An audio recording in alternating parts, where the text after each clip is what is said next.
Taste the Daily.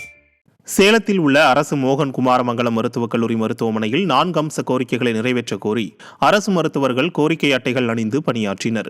மத்திய அரசு மருத்துவர்களுக்கு இணையான ஊதியம், ஆரம்ப சுகாதார நிலைய மருத்துவர்களுக்கு 3000 ரூபாய் ஊக்கத்தொகை, நோயாளிகளின் எண்ணிக்கைக்கு ஏற்ப மருத்துவர்கள் நியமனம், பணி நீக்கம் செய்யப்பட்ட 950 பணியிடங்களை நிரப்புதல் போன்ற கோரிக்கைகளை உடனடியாக நிறைவேற்ற வேண்டுமென மருத்துவர்கள் வலியுறுத்தியுள்ளனர்.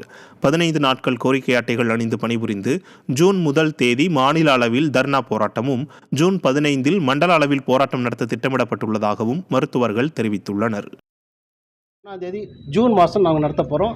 அதை தொடர்ந்து 15ஆம் தேதி ஜூன் மாதம் ஜோனல் லெவலில் சேலம், திருச்சி, கோயம்புத்தூர், திருநெல்வேலி, கடலூர் அவங்க அந்த 5 டிஸ்ட்ரிக்டில் நாங்கள் ஜோனல் லெவல் ப்ரோட்டஸ்ட் நடத்த போகிறோம்.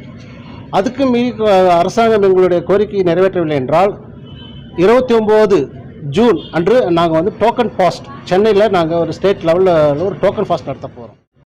மதுரை மாவட்டம் உசிலம்பட்டி அருகே முறையாக குடிநீர் வழங்காததை கண்டித்து கிராம மக்கள் காலி குடங்களுடன் ஊராட்சி அலுவலகத்தை முற்றுகையிட்டு போராட்டத்தில் ஈடுபட்டனர். வகுரணி கிராமத்திற்கு கடந்த 3 மாதங்களாக முறையாக குடிநீர் வழங்கப்படவில்லை என கிராம மக்கள் குற்றம் சாட்டியுள்ளனர். இதனால் இப்பகுதி மக்கள் கடும் அவதியடைந்துள்ள நிலையில் அதிகாரிகள் எந்த நடவடிக்கையும் எடுக்கவில்லை என மக்கள் வேதனை தெரிவித்துள்ளனர். அதிகாரிகளின் அலட்சியத்தை கண்டித்து கிராம மக்கள் காலி குடங்களுடன் ஊராட்சி ஒன்றிய அலுவலகத்தை முற்றுகையிட்டு போராட்டத்தில் ஈடுபட்டனர். திறனற்ற திமுக அரசால் மக்களுக்கு தேவையான குடிநீரை கூட வழங்க முடியாதா என பொதுமக்கள் கேள்வி எழுப்பினர். கோவை மாவட்டம் துடியலூர் மற்றும் அதனை சுற்றியுள்ள பகுதிகளில் சில மணி நேரம் பெய்த மழைக்கே சாலையில் நீர் தேங்கியதால் பொதுமக்கள் அவதியடைந்தனர். GN மில், கவுண்டன்பாளையம், துடியலூர், நரசிம்மநாயக்கன் பாளையம் பகுதியில் பெய்த மழையால் சாலையில் மழைநீர் வெள்ளம் போல தேங்கியது.